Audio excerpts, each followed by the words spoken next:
first off, let me make sure I'm in the right room. How many people here truly, sincerely want to have more success than you have right now? Okay, good. So are you familiar with this book here? Anybody ever read or familiar with Think and Grow Rich? Then you know that it was written by this dude here, which is actually what he looked like when he met this dude here, Andrew Carnegie. And at the time that they met, Andrew had accomplished all his dreams and ambitions and was looking to leave a legacy. At the time, he was actually the wealthiest guy in the world by far. His net worth is estimated in today's dollars to be worth about $400 billion. So this whole Buffett at $50 billion, just a paltry 50 by comparison to his 400. And Napoleon weaseled his way into his conference room and just started grilling Andrew with every question he could possibly think of about how he created his success and how he motivated himself and how he motivated his employees and what he did first thing in the morning. And Andrew, after 2 hours, took a liking to this young man and said, you know, if you'll take this ravenous appetite to figure out the keys to success, I'll open up my little black book and get you an appointment with people in this world that nobody else can get an appointment with, but they're friends of mine, and they'll take their appointment if you come with my calling card. And if you'll then take all the ideas that you collect, put it into a book, and make it available to the world, I'll fund the whole expedition. Well, as you know, Napoleon Hill took Andrew Carnegie up on that, and as a result of it, Andrew opened up the door for Napoleon to sit knee to knee with the likes of Henry Ford and Thomas Edison and Alexander Graham Bell and both Roosevelts, Wrigley, Firestone, Rockefeller. I mean, imagine sitting knee to knee with Rockefeller in his steely blue eyes and asking him the questions of what created his extraordinary success. And then he packaged it up into the book that became Think and Grow Rich. Later in his life, Napoleon Hill became the editor of Success Magazine. Today, I sit in the very chair that was once occupied by Napoleon Hill. And the lineage of Success, in fact, kind of goes back all the way to 1891 when it was started by Orson Swett Marden. And then you might be familiar with W. Clement Stone, another legendary figure in the personal development business. Once was publisher. He had Og Mandino as an editor in Napoleon Hill. And then in 2007, we acquired Success Magazine. We put it back on newsstand in 2008. Y'all remember what 2008 was like, right? How about putting out a new print publication in March of 2008? That's what we did. And it was after Success had been the mockery of the publishing world because it had failed 3 times in a row. And so we had the largest first issue magazine release in the history of publishing. We sold 1 million copies of our first issue, which was bigger than Oprah, Martha Stewart. Condé Nast launched a publication at the same time called Portfolio. It was dead in 2 years.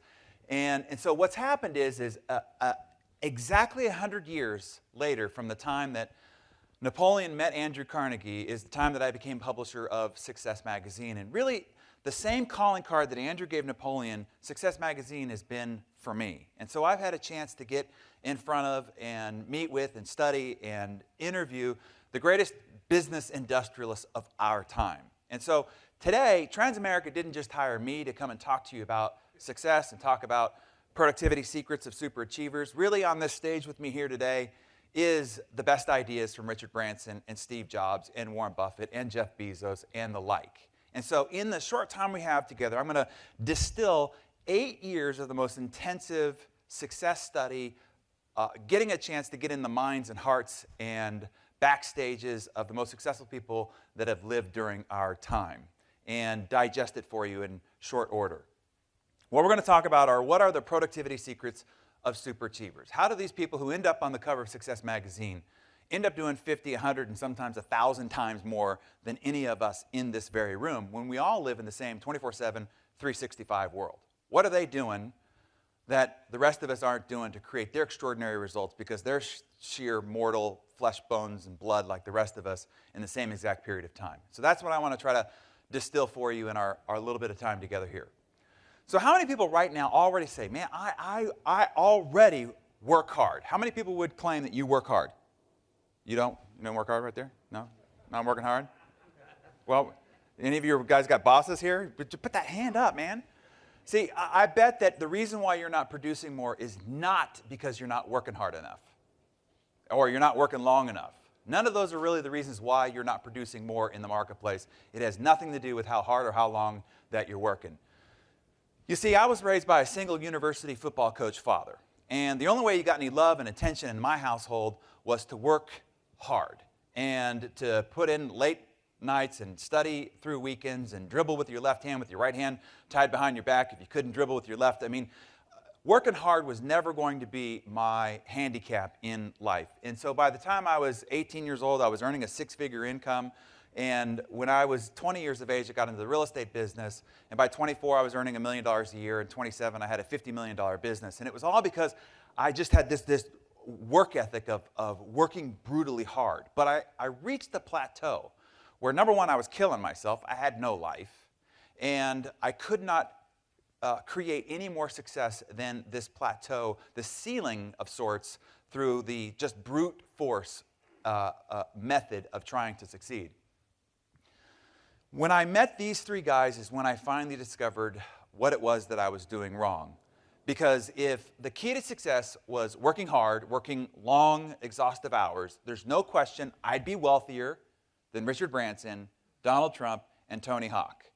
But in reality, in a world of 24/7, 365, these three guys were kicking my ass. And not only were they wealthier than I was, they actually, I know that I was not frolicking on the beach as much as Richard Branson was doing on his own private island. I know I wasn't playing as much golf as Donald Trump does in his own private golf resorts. And I'm certain that I didn't have as much time to spend with my hobbies or my friends or my family as Tony Hawk was with his.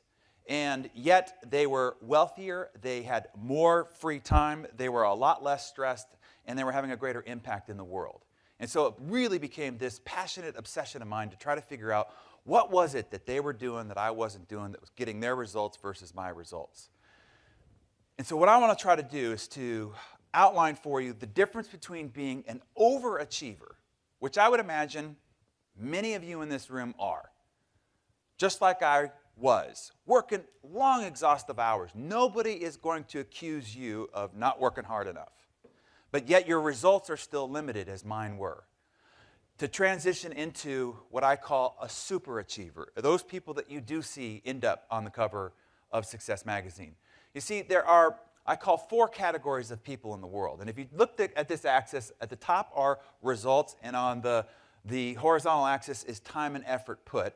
The first type of person is what I call the unengaged. Okay, these are the people that the only thing that they're trying to learn is how to install a rear end in their recliner on the weekends, right? They're not here. They might have been invited to this, but they didn't decide to show up. We don't have to worry about the unengaged. They're not here to listen.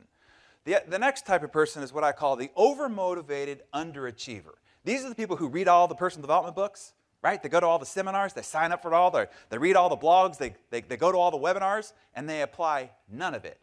And yet, they get no results as a result of it, right? But they're reading it all, and they're motivated. They're dream boarding, and they're meditating, and they're doing all the stuff, but they're not applying any of it, and that's why they don't get any results. Spending a lot of time, energy, and effort on those endeavors, by the way, but still getting very little result. The next is where I lived most of my life.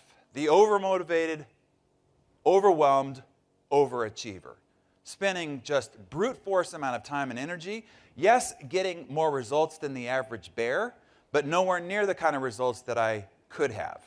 What I want to do is try to help you become what I call the stunningly successful superachiever, where you see, spending very little time, energy, and effort, you can end up getting extraordinary results. So no matter where it is that you might find yourself on this matrix here, what I want to do is to try to help you get over into the far left corner and help you become what I call superachiever. So what is it that stops the superachiever? What is, in essence, your kryptonite?